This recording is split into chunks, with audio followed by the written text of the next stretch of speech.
નમસ્તે વિદ્યાર્થી મિત્રો, આજે આપણે ધોરણ 9 સામાજિક વિજ્ઞાન પ્રકરણ 13માં ભારતનું સ્થાન, ભૂસ્તરીય રચના અને ભૂપૃષ્ઠ વિશે માહિતી મેળવીશું. તો વિદ્યાર્થી મિત્રો, વિશ્વના દેશોમાં ભારત આગવું સ્થાન ધરાવે છે. એક વિશાળ દેશ છે ભારત, અને ભારતીય સંસ્કૃતિ પ્રાચીનતમ સંસ્કૃતિ છે. તે વિશ્વનો લોકશાહી ધરાવતો સૌથી મોટો દેશ છે.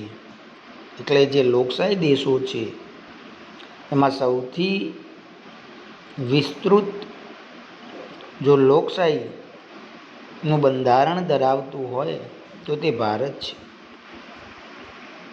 ભારતીય સંસ્કૃતિની સમન્વયકારી ભાવનાએ કોઈ પણ ધર્મ, જાતિ કે પ્રજાને તરછોડી નથી.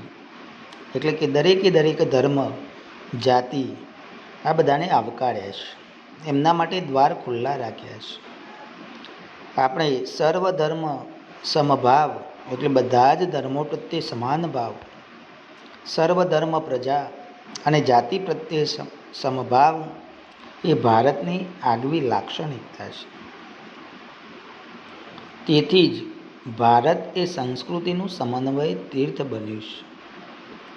તો એક પ્રશ્ન પૂછાય કે ભારત સંસ્કૃતિનું સમન્વય તીર્થ સાથી બન્યું છે, તો એનો જવાબ આપણે ઉપરનો જે પહેલો જ ફકરો આપણને આપેલો છે એમાં જોવા મળે છે. કુદરતી અને માનવ સર્જિત અનેક આપત્તિઓ આવી હોવા છતાં ભારતે પોતાની પ્રગતિ, વિકાસ અવિરતપણે ચાલુ રાખ્યા છે. એ આપત્તિઓ જે કુદરતી છે અને માનવ સર્જિત આપત્તિઓ છે એ ભારતને નુકસાન પહોંચાડી શકી નથી. આ ઉપરાંત ભારતીય સંસ્કૃતિના ઘડતર અને વિકાસમાં ભૌગોલિક પરિસ્થિતિએ પણ મહત્ત્વનો ભાગ ભજવ્યો છે. આપણે ભૌગોલિક રીતે જે સ્તર ઉપર આપણો દેશ આવેલો છે એ પણ મહત્ત્વનો ભાગ ભજવે છે. તો અહીંયા પૃથ્વીના ગોળાની અંદર આપણે જે સફેદ કલરનો આપણો દેશ જે દેખાય છે, આપણે બુકમાં જોઈશું તો થોડુંક વધારે ખ્યાલ આવશે કે આપણે દુનિયામાં કઈ જગ્યાએ આવેલા છીએ. હવે વાત કરીએ ભારતનું કદ, સ્થાન અને એનો વિસ્તાર. તો ભૌગોલિક દ્રષ્ટિએ ભારત એ ઉત્તર ગોળાર્ધમાં આવેલો છે. ભારત કયા ગોળાર્ધમાં આવેલો છે? ઉત્તર ગોળાર્ધમાં આવેલો છે. એટલે પૃથ્વીની વચ્ચોવચ પૃથ્વીના ગોળામાં વિષુવવૃત્ત આવેલું છે, અને વિષુવવૃત્તથી ઉત્તરમાં ભારત આવેલું છે. તે એશિયા ખંડના દક્ષિણ ભાગમાં વિસ્તરાયેલું છે. એશિયા ખંડની અંદર દક્ષિણ ભાગમાં ભારતના મુખ્ય ભૂમિખંડોનો વ્યાપ 8.4 ઉત્તર અક્ષાંશ વૃત્તથી 37.6 ઉત્તર અક્ષાંશ વૃત્ત, અને રેખાંશ વૃત્તની વાત કરીએ તો 68.7 થી 97.25 પૂર્વ રેખાંશ વૃત્ત વચ્ચે ભારત દેશ આવેલો છે. એક પ્રશ્ન પૂછાય કે ભારત દેશ કેટલા અક્ષાંશ અને કેટલા રેખાંશ વચ્ચે આવેલો છે, તો આપણે એનો જવાબ જે બીજી લાઈનમાં આપણને દેખાય તે લખી શકીએ. ભારતની મધ્યમાંથી ઘણા બધા વિદ્યાર્થીઓ આમાં ભૂલ કરતા હોય છે. ભારતની મધ્યમાંથી કયું વૃત્ત પસાર થાય છે? તો કર્કવૃત્ત પસાર થાય છે. અને પૃથ્વીના ગોળાની વચ્ચેથી કયું વૃત્ત પસાર થાય છે? તો વિષુવવૃત્ત પસાર થાય છે. અને કર્કવૃત્ત એ કેટલા ઉત્તર અક્ષાંશ પર આવેલો છે? તો 23.30 ઉત્તર અક્ષાંશ વૃત્ત પર આવેલો છે. હવે અક્ષાંશ વૃત્ત એટલે કે પૃથ્વીના ગોળા પર દોરેલી કાલ્પનિક આડી રેખાઓને અક્ષાંશ વૃત્ત કહે છે, અને પૃથ્વીના ગોળા પર દોરેલી ઊભી કાલ્પનિક રેખાને રેખાંશ વૃત્ત તરીકે ઓળખવામાં આવે છે. જે આ કર્કવૃત્ત છે તે દેશને 2 ભાગોમાં વિભાજિત કરે છે. તેનો ઉત્તરનો ભાગ વધુ પૂર્વ અને પશ્ચિમ દિશામાં ફેલાયેલો છે. અહીં વિશાળ મેદાનો તથા હિમાલય પર્વતશ્રેણી આવેલા છે. કર્કવૃત્તથી દક્ષિણે આવેલું ક્ષેત્ર, જેમ કર્કવૃત્તની દક્ષિણમાં વાત કરીએ તો ધીમે ધીમે એ ભાગ સાંકડો થતો જાય છે અને તે દ્વીપકલ્પીય ઉચ્ચ પ્રદેશનો ભાગ છે. તેમાં પૂર્વ અને પશ્ચિમના કિનારાના સાંકડા મેદાનોનો સમાવેશ થાય છે. તો દક્ષિણ ભાગમાં એક પૂર્વના મેદાનો અને એક પશ્ચિમના મેદાનો આવેલા છે. ભારત દેશના અક્ષાંશીય અને રેખાંશીય વ્યાપ લગભગ બંને વ્યાપ સરખા છે, એટલે કે અક્ષાંશ પણ 30 છે અને રેખાંશો પણ 30, પરંતુ વાસ્તવિક રીતે કાશ્મીરથી કન્યાકુમારી એટલે કે ઉત્તરથી દક્ષિણનું અંતર 3214 કિલોમીટર છે. કેટલા કિલોમીટર? તો ભારતની ઉત્તરથી દક્ષિણ લંબાઈ 3214 કિલોમીટર, જ્યારે પશ્ચિમથી પૂર્વની વાત કરીએ તો પશ્ચિમમાં ગુજરાત આવેલું છે અને પૂર્વમાં અરુણાચલ પ્રદેશ. એની લંબાઈની વાત કરીએ તો 2933 કિલોમીટર થાય છે. આ રેખાંશીય તફાવતના કારણે તેના પૂર્વ તથા પશ્ચિમે આવેલા દૂરના સ્થળોના સ્થાનિક સમયમાં 2 કલાકનો તફાવત છે, જ્યારે અરુણાચલ પ્રદેશમાં એટલે કે ગુજરાત અને અરુણાચલ પ્રદેશમાં 2 કલાકનો તફાવત જોવા મળે છે. જ્યારે અરુણાચલ પ્રદેશમાં સૂર્યોદય થાય, સૂર્ય ઉગે, ત્યારે આપણા ગુજરાતની અંદર, પશ્ચિમ ગુજરાતની અંદર રાત હોય છે. એટલે આપણે અહીંયા રાત હોય ત્યાં સૂર્યોદય થયો હોય, એ સમય પશ્ચિમ ગુજરાતમાં રાત હજુ બાકી હોય છે. આમ ભારતના પ્રમાણ સમય રેખા, આપણી પ્રમાણ સમય રેખા 82.30° પૂર્વ રેખાંશ વૃત્ત છે, જે 5 રાજ્યોમાંથી પસાર થાય છે. તેનો સ્થાનિક સમય એ સમગ્ર ભારતનો પ્રમાણ સમય માનવામાં આવે છે. બરોબર યાદ રાખજો, ભારતનો પ્રમાણ સમય રેખા 82.30° પૂર્વ રેખાંશ વૃત્ત, જે અલ્હાબાદ ઉપર થઈને પસાર થાય છે, તે 5 રાજ્યોમાંથી પસાર થાય છે અને તેનો જે સમય હોય છે એ સમગ્ર ભારતનો સમય માનવામાં આવતો હોય છે. હવે આપણને અહીંયા ભારતનો નકશો આપવામાં આવેલો છે. એમાં જોઈએ તો ઘણી બધી માહિતી આપણે મળે એમ છે. તો ભારત જે વચ્ચોવચ લખેલું છે તે કર્કવૃત્ત છે. ભારત જે અહીંયા લખેલું છે ત્યાં નીચે જે લાઈન દોરવામાં આવેલી તૂટક લાઈન, તે કર્કવૃત્તની છે. અને પ્રમાણ સમય રેખા 82.30° જે લખેલા છે તે આપણી પ્રમાણ સમય રેખા છે.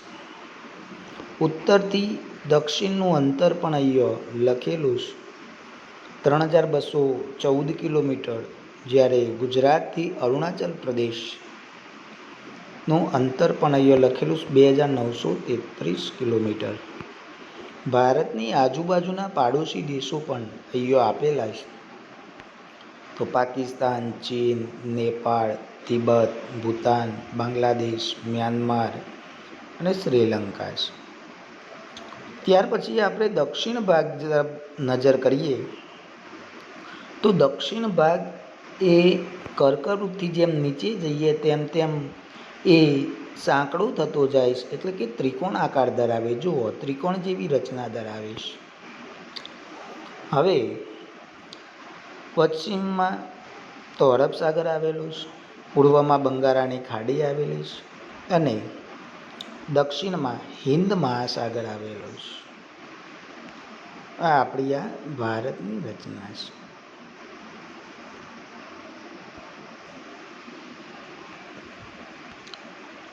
ભારતનું કુલ ક્ષેત્રફળ આપણે વાત કરીએ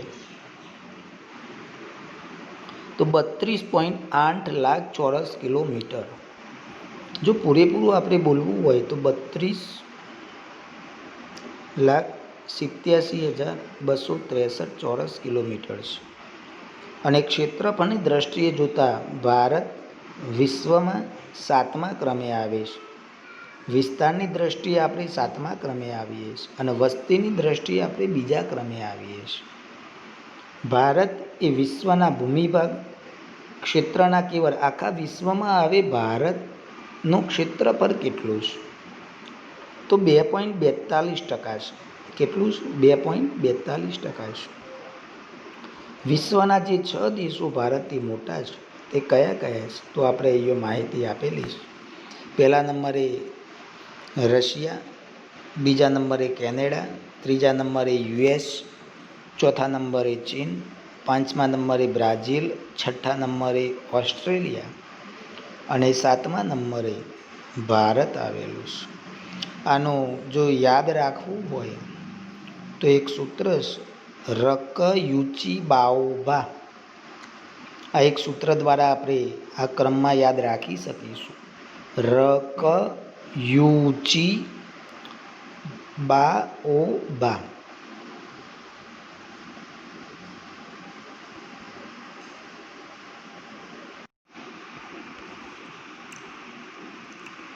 ભારતનો ભૂમિભાગ એશિયા ખંડની દક્ષિણ તરફ આવેલો છે.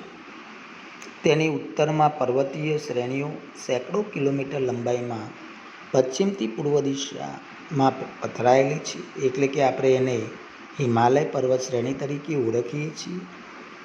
જો ઉત્તરમાં તો પશ્ચિમથી પૂર્વ દિશા તરફ જે પથરાયેલી છે પર્વત શ્રેણી તેને હિમાલયની પર્વત શ્રેણી તરીકે ઓળખવામાં આવે છે. તેના કારણે તિબેટની અંદર તથા ચીનની અંદર આવન જાવન કેવળ ફક્ત ઊંચાઈ ઉપર જે પર્વતીય વિસ્તારોમાં જે ઊંચાઈ ઉપર જે આવેલા ભાગ એક સાંકડો રસ્તો છે એ મારફતે જ આપણે ત્યાં આવન જાવન કરી શકીએ છીએ. એને ઘાટ તરીકે ઓળખવામાં આવે છે. પર્વતીય ઊંચાઈ ઉપર આવન જાવન માટે એક દેશમાંથી બીજા દેશમાં આવન જાવન માટે જે સાંકડો રસ્તો છે તેને ઘાટ તરીકે ઓળખવામાં આવે છે. સંકલ્પનામાં પૂછાતું હોય છે ઘાટ એટલે શું? દક્ષિણમાં ભારતીય દ્વીપકલ્પની પૂર્વમાં બંગાળાની ખાડી, ત્યાર પછી પશ્ચિમમાં અરબ સાગર અને દક્ષિણે હિન્દ મહાસાગર આવેલો છે. આ જે સમુદ્ર છે તેનો જળમાર્ગ તરીકે એનો ઉપયોગ થાય છે. જમીન માર્ગો પર્વતીય અવરોધોથી ઘેરાયેલા હોવા છતાં ભારતે બહારથી આગમન થયેલા સાંસ્કૃતિક તત્વોને સ્વીકાર્યા છે અને તેઓ ભારતીય સમાજમાં ભળી ગયા છે. અગાઉ ઘણા બધા ધર્મના લોકો અહીંયા ભારતની અંદર આવ્યા છે. સાંસ્કૃતિક તત્વો છે તે ભારતની અંદર ભળી ગયા છે. આ વિશ્વની અંદર જોઈએ આપણે તો આપણું ભારતનું સ્થાન છે.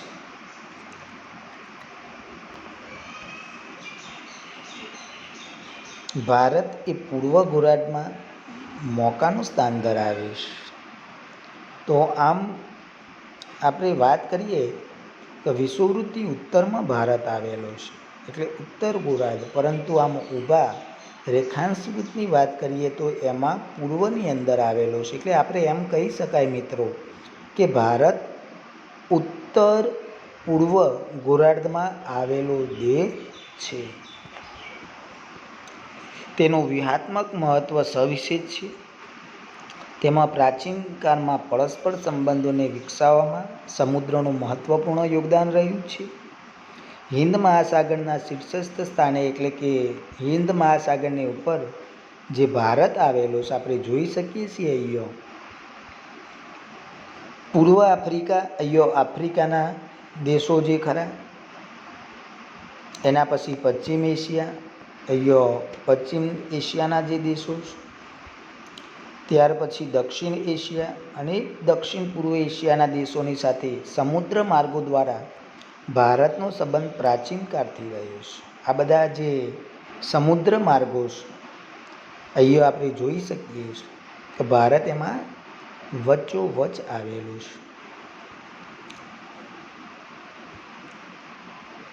પરિણામે ભારતે આ દેશોની સાથે ઘનિષ્ઠ સાંસ્કૃતિક અને વ્યાપારિક સંબંધો પોતાના વિશિષ્ટ સ્થાનના કારણે વિકસાવ્યા છે. હિન્દ મહાસાગરમાં કોઈ પણ દેશની તટીય સીમા ભારત જેવી નથી. આપણે જોઈ શકીએ છીએ અહીંયા કે ભારતની અહીંયા સરહદ આપણે જોઈએ તો આપણા દેશના સરહદ જેવી એક પણ દેશની સરહદ નથી. ભારતના મહત્ત્વના સ્થાનના કારણે એક મહાસાગરનું નામ એટલે કે હિન્દ મહાસાગર, આ રચનાના કારણે આપણા દેશ ભારત દેશ એના નામ પરથી જે હિન્દ મહાસાગર નામ આપવામાં આવેલું છે. આંતરરાષ્ટ્રીય જળમાર્ગો પર ભારતનું સ્થાન પણ મહત્ત્વનું છે. 1869માં સુએઝ નહેર શરૂ થવાથી ભારત અને યુરોપ વચ્ચેનું આશરે 7,000 કિલોમીટર અંતર ઘટી ગયું છે. આ પૂછાતું હોય છે મિત્રો, તો આપણે એને ટીક કરી દઈશું બુકની અંદર અથવા તો નોટબુકની અંદર લખી દઈશું પોઈન્ટ. 1869માં સુએઝ નહેર શરૂ થવાથી કયા બે દેશો વચ્ચેનું અંતર ઓછું થઈ ગયું? તો ભારત અને યુરોપ વચ્ચેનું. કેટલા? તો 7,000 કિલોમીટર. પૂર્વ તથા દક્ષિણ પૂર્વ એશિયા અને ઓસ્ટ્રેલિયાથી આફ્રિકા તથા યુરોપને સાંકળતા જળમાર્ગો. હવે ઓસ્ટ્રેલિયાવાળાને યુરોપની અંદર જવું હોય, યુરોપવાળાને ઓસ્ટ્રેલિયા જવું હોય, અહીંયા જોઈએ છીએ આ ઓસ્ટ્રેલિયા ભારતની દક્ષિણ પૂર્વની અંદર, એ તો આપણા હિન્દ મહાસાગર ઉપર થઈને પસાર થવું પડતું હોય છે, ભારત પાસેથી પસાર થવું પડતું હોય છે. એ જ માર્ગ દ્વારા ઇન્ડોનેશિયાની મલાક્કા સામુદ્રધુની થઈ અને પેસિફિક મહાસાગર પસાર કરી અને કેનેડા તથા યુએસ પહોંચી શકાય છે. આમ ભારતનો સંપર્ક એ વિશ્વના અનેક દેશો સાથે સદીઓથી રહેલો છે. વસ્તુઓ અને વિચારોનું આદાન પ્રદાન પ્રાચીન કાળથી રહ્યું છે. આ જ પ્રમાણે ઉપનિષદોના વિચારો, રામાયણ તથા પંચતંત્રની વાર્તાઓ, ચિકિત્સા પદ્ધતિ, ભારતીય અંક અને દશાંશ પદ્ધતિ વગેરે વિશ્વના વિભિન્ન ભાગો સુધી પહોંચી શક્યા છે. તો હવે વધુ માહિતી આપણે બીજા ભાગમાં જોઈશું.